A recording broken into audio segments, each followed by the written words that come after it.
Oo. Kasi nahiya ako Eh gusto mo ba alis kang malungkot? Ano na Pupapayag naman? ka ba Na. na ulitin kapag di ka satisfied?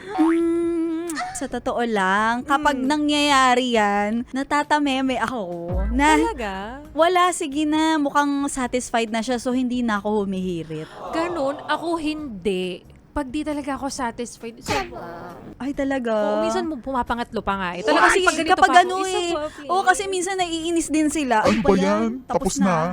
Ganon, Oy, diba? ganon. Natapos na ako eh. Kaya, kumbaga, sige na nga, okay na yun. Ay, ako naman, nung sinubukan ko, kasi hindi ako na-satisfied.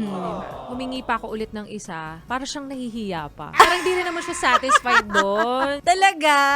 Oo. Buti pa kayo, nakakadalawa. Uy, pwede naman. Huwag ka lang mahiya. Oo. Kasi, nahiya ako eh. Eh gusto mo ba alis kang malungkot? Minsan tingnan mo ha, may mga ilan na kapag halimbawang nakakapangalawa, di pa satisfied, pumapangatlo pa. Basta ang tip ko sa'yo, pag ako kasi humihirit ng isa ganito pa, humihirit ng isa pa.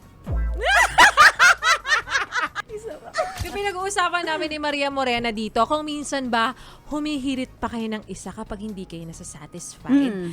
Ang pag-retake ng ID picture. Yes, Yan. ID picture. Diba? May mga pagkakataong ganun talaga. Gusto mo pang mag-second shot, mag-third shot Oo. hanggat sa... Minsan kasi may mga moment na parang hindi feel ng balat mo tong araw na to. Correct. Kasi ako iniisip ko minsan, baka pagod na siya. Kaya Correct. hindi niya na kayang umisa pa. Tapos Correct. sabi niya, ang choosy mo naman, Maria Morena.